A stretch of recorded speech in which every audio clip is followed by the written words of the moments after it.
Menjelajahi negeri ini tidak akan pernah ada habisnya. Ada banyak tempat indah yang membuat kaki ini ingin melangkah. Banyak sekali alasan yang membuat kita bangga. Bangga telah lahir dan menjadi bagian darinya. Salah satunya Bantul, sebuah kota yang kaya akan cerita. Bantul selalu memiliki hal baru untuk kita pelajari dan juga memiliki cerita untuk kita telusuri. Bersama saya Tio Andito, inilah Cerita Indonesia.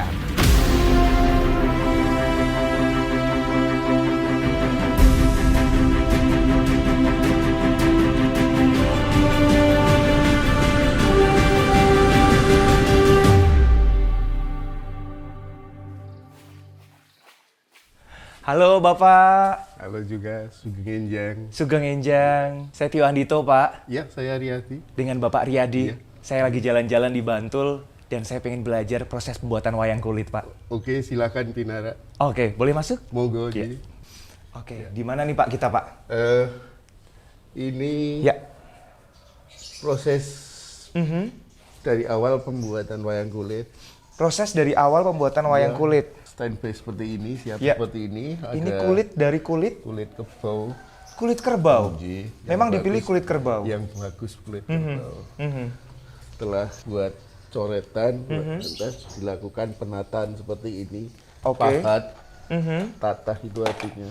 Ya. Tatah seperti ini. Oke, ini alatnya Bukan untuk alatnya. natah ya. Iya. Mhm. Dan selanjutnya nanti Ya. proses pewarnaan. Mhm.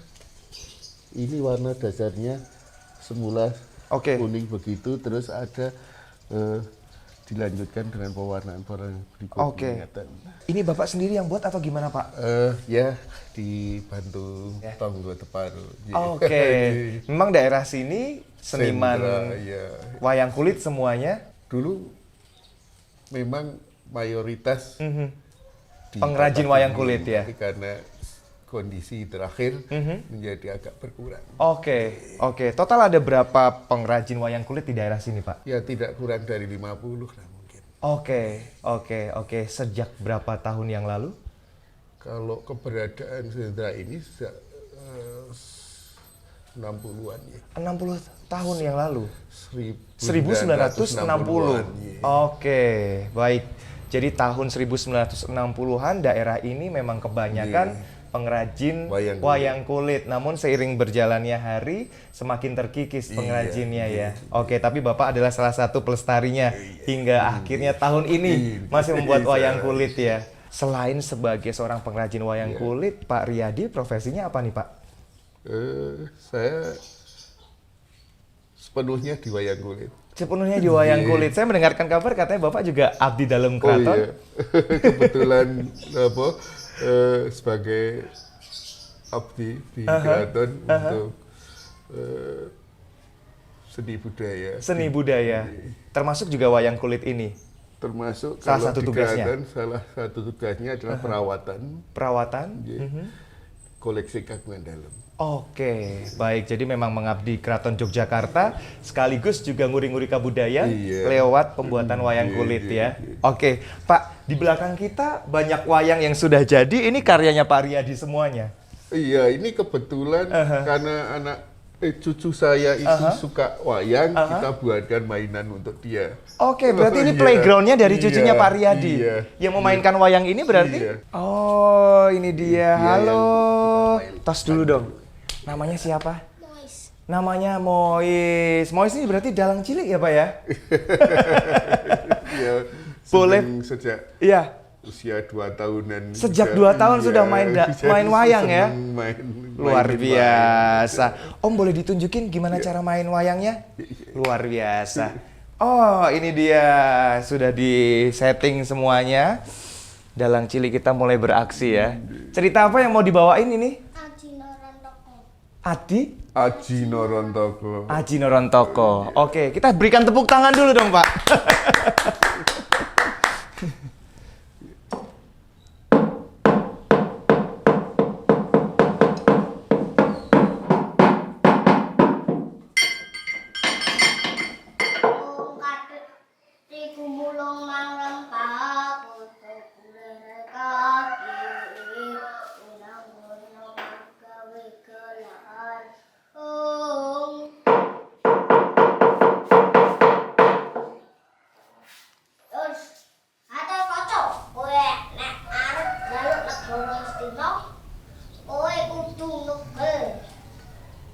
Jangan baku.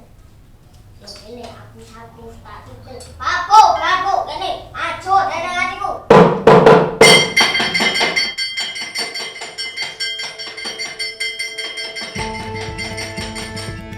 Adik Mois ini mulai tertarik dengan wayang kulit sejak usia 2 tahun.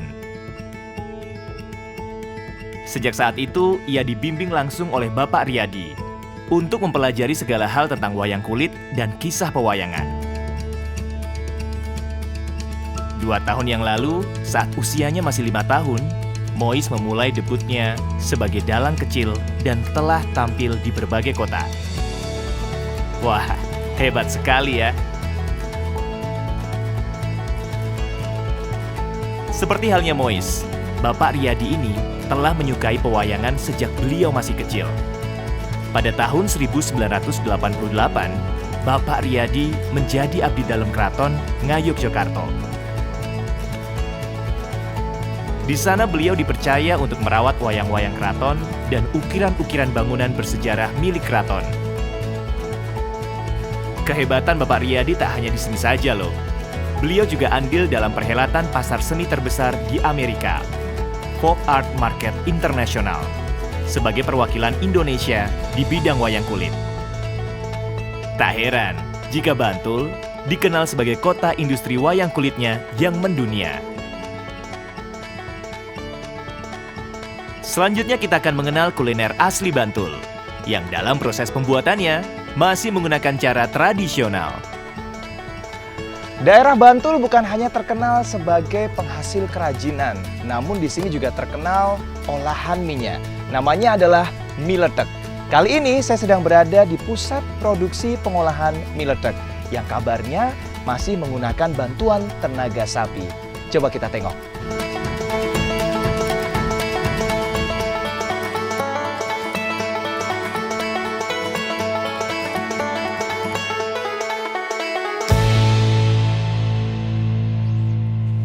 Halo Pak Ferry. Halo, selamat datang. Halo, Ya, apa kabar? baik. Saya Tio, Pak. Oh ya, dari? Saya lagi jalan-jalan Oh, di oke, daerah ya. Bantul. Oh, Saya ya. melihat ada salah satu kekasan kuliner Bantul namanya mie letek, Oh ya, Pak, iya, ya. betul.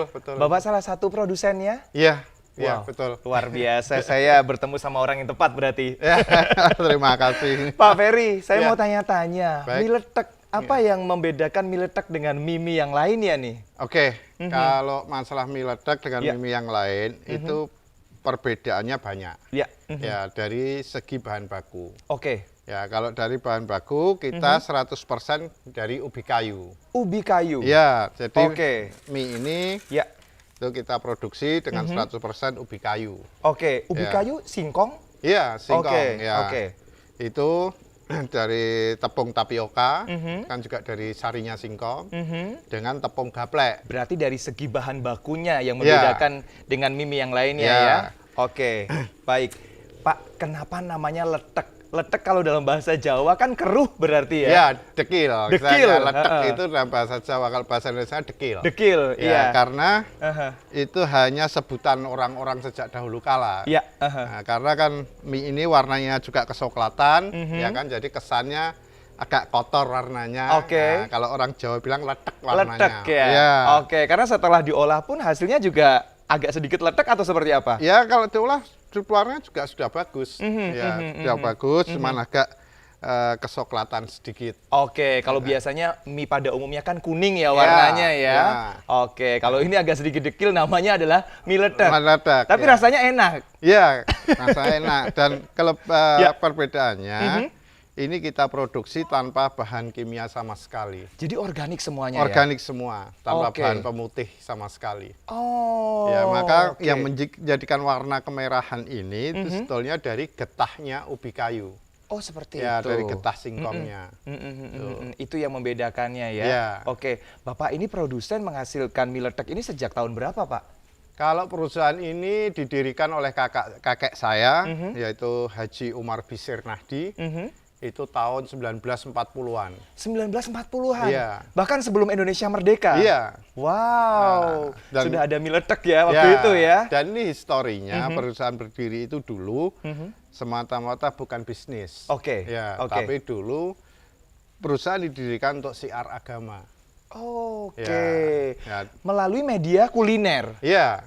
Wow, itu gimana caranya waktu Jadi itu? kan gini, waktu itu kan kakek saya datang dari negeri Yaman, dari kota Hadramaut, terus dia ke sini untuk syiar agama. Oke, Nah, orang di sini itu dulu butuhnya kan bukan duit. betul. Waktu sebelum tahun 40. Isi perut ya Pak ya?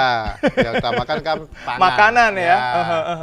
Nah, di situ kakek mempunyai istilahnya pengalaman atau apa, tahu-tahu dia mau mendirikan perusahaan ini. Oke, Ya. oke. Jadi lewat makanan inilah Ya. masyarakat sekitar dikumpulkan Ya. untuk syiar agama. Ya. Nanti setelah syiar boleh menyantap hidangan ini ya. Ya. Namanya mie letek ya. Jadi Oke. juga sistemnya aja dulu, sistemnya itu gajinya itu adalah cangkiran. Oke. Cangkiran. Ya, cangkiran itu setiap orang datang bekerja itu dikasih 1 cangkir beras. Oke, oke. Ya, nah, oke. nanti dia berapa hari dia kerja akan dapat berapa cangkir, atau berapa lama dia kerja akan dapat Oke. berapa cangkir. Oke. Ya, lalu di sini kita sediakan makan. Ya, makan yang porsi besar. Oke, Ya, oke. yang nanti biasanya dibagi 2, separuh dibawa pulang untuk anak istri, yang separuh dimakan di sini. Oke. Nah, dengan itulah Ya. kakek mudah memasukkan tentang ajaran Ilmu Islam. agama di situ ya. Waduh, berarti Pak Ferry masih keturunan Yaman ya? Ya.